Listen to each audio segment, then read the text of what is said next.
जनाब स्पीकर, ये मेरा फोन है, मैंने डिलीट नहीं किए मैसेज। सोशल मीडिया पे जो मेरे अकाउंट है, मैंने डिलीट नहीं किए वो कमेंट्स। मेरे वो कमेंट्स मेरे भाई ने भी पढ़े, मेरे खामद ने भी पढ़े, मेरे घर के और मर्दों ने भी पढ़े, औरतों ने भी पढ़े। मेरी जबान जेब नहीं देती कि मैं वो गालियां और वो कमेंट्स इस ऐवान के सामने, क्या अपनी किसी best friend, female best friend के सामने भी खड़े होकर वो दोहरा सकूं कि कौन से अल्फाज इन्होंने हमारे बारे में नहीं कहे औरत होने के नाते। और आपको सिर्फ पिंकी कहने पे गुस्सा आ जाता है। आप कहते हैं फरा से कोई लेना देना नहीं है मेरा। आरिफ नकवी बहुत अच्छा इंसान है, मैं उसको 25 सालों से जानता हूं। आप किस एजेंडे के तहत काम कर रहे हैं? क्या आप नहीं कर रहे बाहर के एजेंडे पे काम? आप कहते हैं मैं मगरिब को जानता हूं, मगरिब को जानता हूं। आप मगरिब को ही जानते हैं वाकई, क्योंकि आपको पाकिस्तान का कुछ पता नहीं। आपकी बात बिल्कुल ठीक है, आप मगरिब को ही जानते हैं। आपको पाकिस्तान का पता होता, आपको इस्लाम का पता होता, आप ये ना करते, लोगों के दिमागों से, दिलों से, जज्बात से ना खेलते। पॉलिटिकल डायनामिक्स चेंज हो गए, हमें भी पता है। बयानिए पे चल रहा है सारा कुछ। ये बयानिया ही है ना, खुशकिस्मती है उस इंसान की। वो कुब्बे आली पै गई, साढ़े पासे पंजाबी चा दिन फलाने नूं भी कुब्बे आली लग गई, ते इमरान खान नूं कुब्बे आली लग गई। वो बयानिया तो मियाँ अली दे लोग ही परेशान हैं। वो सिर पिटेंदे अपना घर बह के, भाई स्याणा थी वन खान, स्याणा थी वन। इसका ही नहीं स्याणा थी वना स्पीकर साहब। स्पीकर साहब, मैं ये बातें तो जितनी भी मैं करूंगी, शायद मैं यहां पे दोबारा रो भी पड़ूं। आप किस मुंह से बात करते हैं रियासत मदीना की? मुझे तो लगता है खान साहब को उर्दू में रियासत मदीना लिखना भी नहीं आता होगा। जो हमें कहते हैं उर्दू बोलो, उर्दू बोलो, वो शायद इसीलिए कहते हैं ना, क्योंकि कहते हैं मगरिब का मुझे पता है। नहीं, मैं नहीं, पाकिस्तान का मुझे नहीं पता। वो तो एक दफा ये भी फरमा रहे थे हमें कि मैंने टीवी ऑन किया और मैंने कहा ये 100 डेज परफॉर्मेंस का जब वो शोशा छोड़ा था हम लोगों ने ही छोड़ा था ना, मैं भी थी शामिल। तो फरमा रहे थे कि मैंने टीवी ऑन किया, मैंने बुशरा बेगम से कहा कि देखो यार क्या जुल्म हो रहा है, ये क्या हो रहा है, क्या पाकिस्तान है। उसने मुझे कहा कि खान साहब आप प्राइम मिनिस्टर हैं। ये उस बंदे की दिमागी कैफियत है जो उस वक्त प्राइम मिनिस्टर ऑफ पाकिस्तान था और कह रहा था कि मैंने टीवी खोला और हम जैसे बेवकूफ लोग वहां पे खड़े होकर तालियां बजा के खान साहब के नारे मारे हैं। क्या बात की है खान साहब ने? कट्टों की बातें कर रहे थे, बुर्गियों की बातें कर रहे थे। बातें ठीक थी, मतलब आम जमींदार ये गांव में ऐसे ही होता है। वो कित्थे गए कट्टे थे, कित्थे गई कुकड़ियां, कोई समझ नहीं आई। और लब्बे किनू उनसे पूछती हूं मैं, और खासतौर पे खुशाब की आवाम से मैं पूछती हूं। वो नौजवान जो कहते थे कि कामयाब जवान प्रोग्राम का कर्जा कैसे मिलता है, हमने सुना उस्मान डार सिर्फ अपने हल्के के इलाकों लोगों को दे रहा है, आप बताएं हमें कैसे मिलता है। हम कहते थे हमें ब्रीफ ही नहीं किया, हम आपको क्या बताएं कैसे मिलता है।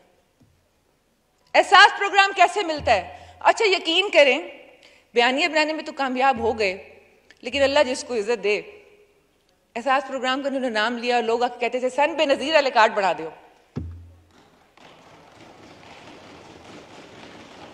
छीन नहीं सकते किसी का नजरिया। लेकिन औरतें आती थी तो कहती थी ये कर्जे कैसे मिलते हैं औरतों को छोटे, ये कार्ड कैसे बन रहे हैं, ये हमें नहीं पता। हमें पता होता तो हम बताते, हमें पता होता कि यहाँ क्या कर रहे हैं तो हम बताते, कोई ब्रीफिंग देते तो बताते। मैं उन लोगों से पूछती हूँ जो कहते थे वो नौकरी सन नौकरी लगी पई हल, ये ढांडला सा बैठे, पूछें से, हम पड़ोसी हैं हल्के में, लोगों को मुंह दिखाने के हम बात करनी छोड़ दी थी लोगों से, क्योंकि उनके काम नहीं होते थे, उनको नौकरियां नहीं मिलती थी। मैं अब उन लोगों से पूछती हूँ कि किस लिए आप यहां पे इस शख्स के लिए बात कर रहे हैं? थोड़ा सा अपना शऊर इस्तेमाल करें।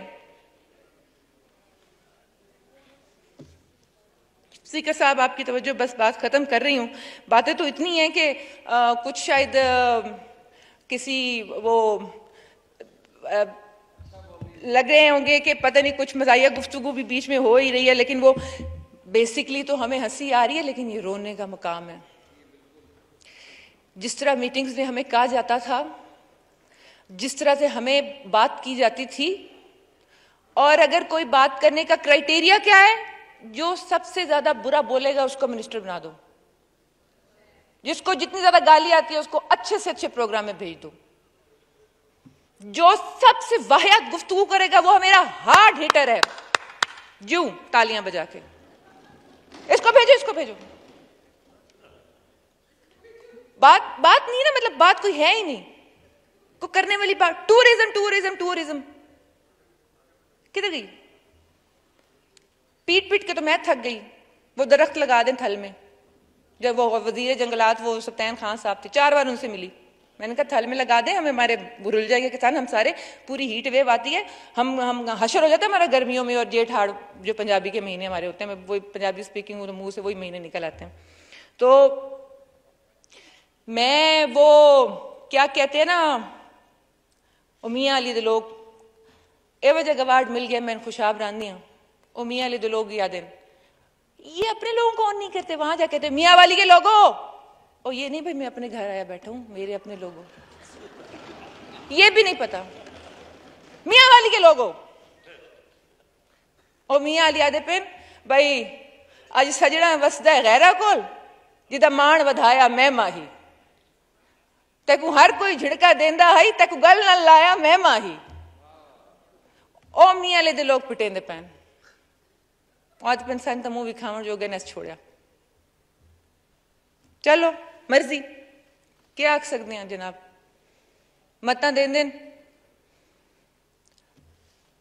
मैंने न्यूट्रल अंपायर लाया मैं पहली बार, तो अब न्यूट्रल से क्यों चिड़ हो रही है? मैं वो वाहिद कप्तान हूं जो न्यूट्रल अंपायर लाया, होंगे अब न्यूट्रल से चिड़ ना खाएं। फिर कहते हैं न्यूट्रल जानवर होता है, वो सारे अंपायर जानवर थे जब इन्होंने मैच जीते। फिर कहते हैं कि मैं बहुत अच्छा एडमिनिस्ट्रेटर, मुझे मैं क्रिकेट में मैं, क्योंकि मिसाल ही 2 चीजों से शुरू होती है ना, या क्रिकेट से या केपी से, तीसरी बात है नहीं बताने वाली, अब केपी भी बताने जोगा नहीं रह गया। तो वो यूं है और यूं है, और मुझे पता है, मैं इतने सालों से लोगों की बॉडी लैंग्वेज ऑब्जर्व करता हूं। मेरा सब्जेक्ट है इंटरनेशनल पॉलिटिक्स, पहले नेशनल तो सीख लो, और इंटरनेशनल तो नजर आ रही है एजेंडा, और तांदा पैसा जो साढ़े सिर के उत्ते आके बह गया वे, पर अल्लाह करे सी कामयाब कोई नहीं होना। अगर ये क्राइटेरिया है, रोनाल्डो को ना बुला ले पाकिस्तान में। स्पीकर साहब क्या राय देते हैं आप? स्पीकर साहब वो अफ्रीकी कैप्टन से 2 वर्ल्ड कप जीते, उसको बुला लेते हैं। ऑस्ट्रेलिया ने 3-4 वर्ल्ड कप जीते हैं, और बाबर आजम आजकल बड़ा अच्छा फॉर्म में जा रहा है।